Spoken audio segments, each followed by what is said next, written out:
Let's go to the tropics, shall we? Let's start there. We have the remnants. You can see the bottom right part of your screen there. That's the storm formerly known as Emily. No longer an issue, way out to sea. But I want to jump all the way here into the eastern Atlantic, because a brand new tropical disturbance here, not named, not a depression, anything like that. It just emerged off the coast of Africa and already looking pretty healthy. National Hurricane Center says, you know what?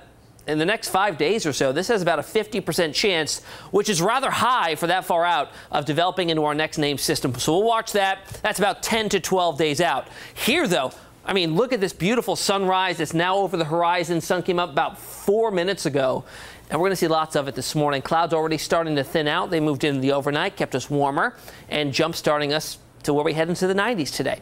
Now, however, things do change. Our shower chances increase as early as tomorrow morning, and then an unsettled pattern looks to move on in here starting Monday and could last the majority of next week. Up until then, just an isolated shower chance or two right through the weekend. 72 right now at Norfolk International. Dew point in the mid to upper 60s. A little bit more muggy out there than what we've been used to, especially earlier on this week when we were down in the 50s, feeling like September, feeling more like August out there today. 74 in Newport News, 66 Ahoskie over to Chesapeake. We're at 73 in Williamsburg, 70 in Virginia Beach, and 69 in Elizabeth City. Now, today's comfort level falling just a little bit as those dew points rise. We're going to call it muggy out there with those dew points probably in the mid to upper 60s all day long. I think we stay below that 70-degree mark, which is good. Won't feel oppressive. There are those clouds out there this morning that have moved in from the southwest, starting to thin out a little bit, giving way to mostly sunny skies today with high pressure just offshore, driving our winds in out of the south and east. That brings in the humidity and also the warmest temperatures of the week, and the warmest will be all week because by tomorrow, we're back down into the 80s.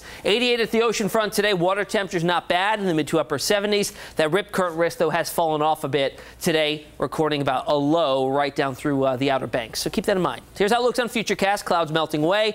Temperatures respond. Upper 80s, low 90s before the day is out. And as we get towards this evening, certainly overnight, the clouds start to increase a bit more from the south to the north. And a few showers could be squeezed out, especially in the northeastern North Carolina. And I think that risk slides northwards during the day tomorrow. Again, notice not a whole lot of moisture here, so just an isolated shower risk. Maybe a thunderstorm thrown in the mix there as well. So 90 today in Norfolk, 89 in Chesapeake, 90 in Suffolk. Get up through the peninsula, a little bit warmer, 90 Gloucester, 85 Matthews, 84 Cape Charles, 88 in Hertford, 87 Elizabeth City, 83 in KDH. All right, tonight down to 71. Showers towards morning, especially south, lifting north, mild and muggy. And there's your weekend outlook, 25 to 30% chance of a shower each day. Not a huge risk. Temperatures in the 80s. And then on the other side of the weekend, I think a better chance of more widespread rain in here through a good chunk of next week.